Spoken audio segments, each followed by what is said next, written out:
हाँ तो बच्चों, आप लोग कैसे हो? कल हम लोगों ने पीएच मान के संबंध में पढ़ा था। आज हम पढ़ेंगे सूचक। अगर इसको सूचक का अगर अर्थ निकालना जाए तो सूचक का अर्थ होता है सूचना देने वाला। सूचना देने वाला। अब आपके सामने एक प्रश्न उठता है कि सूचना देने वाला जो है किसके संबंध में सूचना देगा। यहां पे हम केमिस्ट्री पढ़ रहे हैं, अनुमापन पढ़ रहे हैं, अर्थात अम्ल और क्षार के बारे में पढ़ रहे हैं। तो यह जो सूचना देने वाला पदार्थ है, यह सूचना किसके बारे में देगा? अम्ल और क्षार के अनुमापन के बारे में। कि विलयन अम्लीय है कि विलयन क्षारीय है, इसकी सूचना देगा। अब ये सूचना कैसे देगा? कैसे देगा? हाँ, अपना रंग बदल के देगा।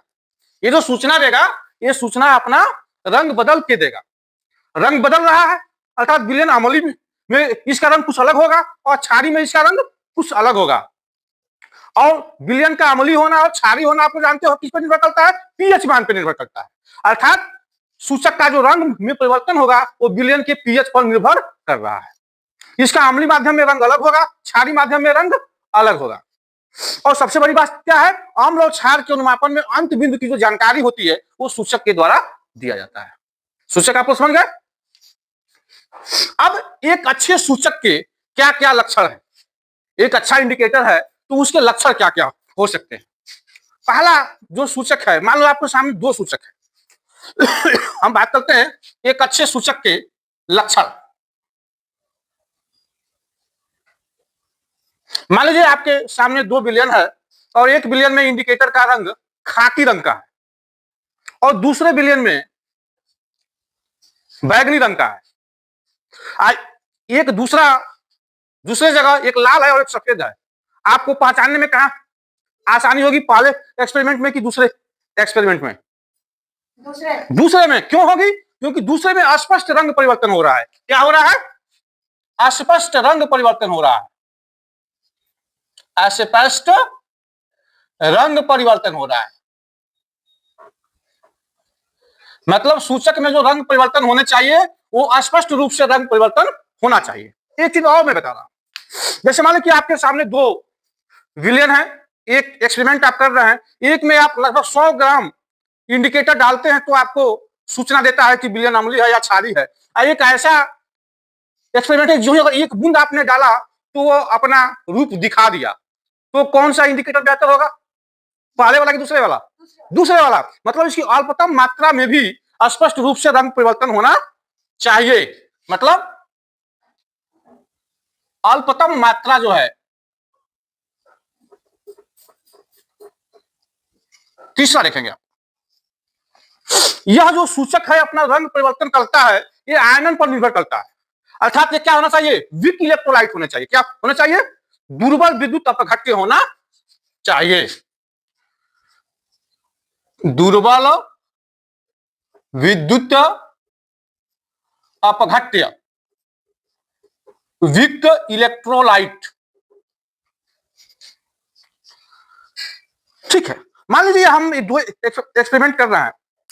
एक जगह हम इंडिकेटर को डाले तो वह उस विलयन से अभिक्रिया नहीं कर रहा है, और दूसरा हम डाले वो विलयन से अभिक्रिया कर रहा है। आप एक ऐसे समझिए, मान लीजिए कि आपने दो गांव में दो खुफिया लोगों को भेज दिए, और ये खुफिया आदमी गया और गांव के लोगों से मिल गया, और दूसरा है खुफिया वो गांव के लोगों से नहीं मिला है, तो आपको सही सूचना कौन देगा? दूसरा वाला देगा। मतलब इसका विलयन के साथ मिलना नहीं होना चाहिए, संयोजन नहीं होना चाहिए, एसोसिएशन नहीं होना चाहिए, संयोजन या संगुणन नहीं होना चाहिए। ये आपके 3-4 ऐसे लक्षण हैं जो कि एक अच्छे सूचक के लक्षण होने। चलो अगर देखा जाए तो सूचक जो है मुख्यतः 3 तरह के होते हैं। एक प्राकृतिक सूचक, दूसरा मानव निर्मित सूचक और तीसरा सार्वत्रिक सूचक। अगर इसको देखा जाए प्राकृतिक सूचक, मतलब इसके नाम से ही स्पष्ट हो रहा है जिसको प्रकृति ने बनाया है। इसके संबंध में आपने लिटमस पत्र को देख लिया था, प्रीवियस वीडियो में आपको बताया गया है। ये लिटमस पेपर जो होता है किस रंग का होता है? बैगनी कलर का होता है। अम्लीय माध्यम में क्या रंग होता है? लाल। और क्षारीय माध्यम में नीला। दूसरा जो मानव निर्मित है, मनुष्य ने जिसको बनाया है, फिनोल्फ्थेलीन, इसका जो अम्लीय माध्यम में जो रंग होता है रंगहीन होता है, और क्षारीय माध्यम में क्या होता है? गुलाबी होता है। क्या होता है? गुलाबी। और अगला आपका है सार्वत्रिक सूचक कोलथोफ। ये कई सूचकों को मिलाने से बनता है और इसका अलग अलग पीएच मान पे रंग अलग अलग होता है। इसका उपयोग हम आपेक्षिक पीएच मान ज्ञात करने में या आपेक्षिक प्रबलता ज्ञात करने में करते हैं। ये आप समझ गए? कहीं भी आपको इसमें कोई दिक्कत? अब हम बात करते हैं पीएच रेंज। जैसे एचपीएच का जो पीएच रेंज होता है फिनोल्फ्थेलीन का 8.3 से लेकर 10 पीएच मान, मतलब इसी में ये अपना रंग में परिवर्तन करता है। तो जब 8.3 रहेगा उस समय ये विलयन सूचक किस रंग का रहेगा? रंगहीन रहेगा। और जब 10 हो जाएगा उस समय ये क्या हो जाएगा? गुलाबी हो जाएगा। क्या हो जाएगा? गुलाबी। और जब पीएच रेंज 8.3 से 10 के बीच में होगा तो इसका रंग फीका गुलाबी होगा। यूपी बोर्ड में और कई कॉम्पिटिटिव एग्जाम्स में ये क्वेश्चन पूछा गया है, क्षारक के साथ हल्दी का रंग होता है। इसको जानने के पहले हम आप लोगों से एक बात जानना चाहते हैं।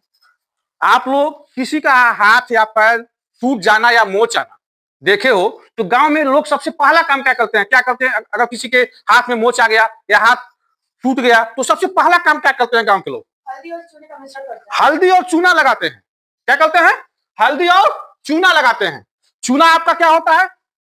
एसिडिक होता है कि बेसिक मीडियम होता है? क्या होता है? बेसिक मीडियम होता है, क्षारीय होता है। और उसमें हल्दी जो है, यहाँ पे हल्दी एक इंडिकेटर का काम करता है। तो आप देखेंगे जब उसको लगा देते हैं तो उसका रंग क्या हो जाता है? भूरा लाल। भूरा लाल हो जाता है। अर्थात क्षारक के साथ हल्दी का रंग क्या होता है? भूरा लाल होता है। इसी के साथ ये टॉपिक आपका समाप्त हुआ।